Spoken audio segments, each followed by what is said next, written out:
Speak on behalf of the people of the Republic of Kosovo because this is where we belong, among the European family of nations, a European family where we have contributed for centuries for the values on which the EU today stands. I'm also here to send a strong message on behalf of the people of Kosovo that we need a clear voice from the European Union.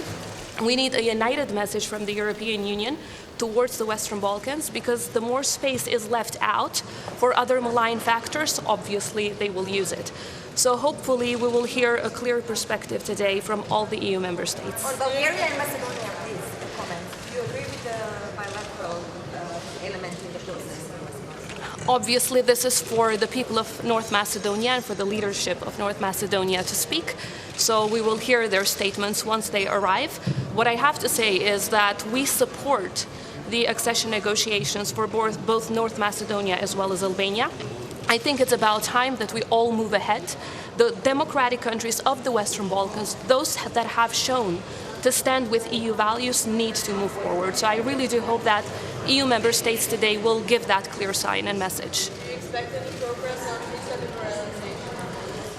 We certainly do hope so. However, I don't want to raise expectations at this point in time because this process is not in our hands any longer.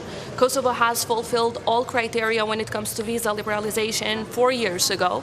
We have answered to all of the concerns of the member states, and now it's about time that the member states really support this process because it's a great injustice towards the people of Kosovo. We expect you leaders to grant candidate status to Ukraine and Moldova today. Do you feel that your equal partner might just fast-track candidates? We fully support the candidate status for both Ukraine as well as Moldova because they deserve it. Just like the people of Kosovo, the people of these countries are showing that they really stand with EU values and they are ready to even give their own life in order to be able to join the European Union and to stand with those values and principles. So I don't see any harm whatsoever towards the Western Balkans if Ukraine and Moldova move on. Quite the opposite. I believe that by opening their doors to Ukraine and Moldova, the European Union is sending a strong message that this is of a geostrategic importance. It's a geopolitical decision, and that's exactly what the Western Balkans needs as well. So I really do hope that while Ukraine and Moldova move on, at the same time, the EU will understand that we, that are part of the heart of Europe, also deserve to move on, because the more, as I said, the EU doesn't give a unified and a clear sign towards the Western Balkans, the more other malign factors will use that space and that vacuum. It's about the basic principle of freedom of movement. Hundreds of millions of people from Europe and from outside of Europe, all the way to Venezuela, have the right to visa-free travel. And the people of Kosovo, less than 2 million, still don't have that right. We have fulfilled all of the criteria 4 years ago. The European Commission has recommended visa lib. The European Parliament has overwhelmingly voted in favor of visa liberalization. So I think it's about time that the member states also listen to the voice of their people, which was reflected in the European Parliament decisions. There were some Western Balkan countries who considered to boycott the summit today. Do you understand their view? I believe they will be speaking on their own behalf. For Kosovo, the will of the people for Euro-Atlantic integration beats everything else. We have never looked anywhere else. This is the only alternative that we have worked for and we will continue to work for.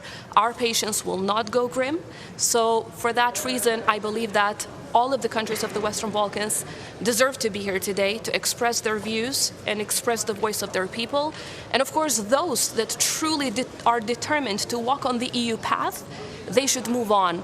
Those that believe that they can walk on the Moscow path, on the Putin path, as well as on the EU path, don't deserve to be on the EU path, because you can't walk on both paths at once. Obviously.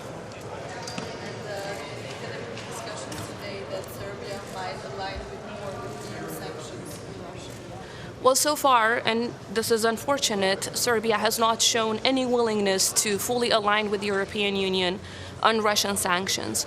On this way, apart from harming their own EU perspective, they are harming the rest of the region because they are allowing for more Russian influence in the entire region, which of course is very detrimental to our future as well as to long-standing peace and stability. All right. Thank you all. A pleasure.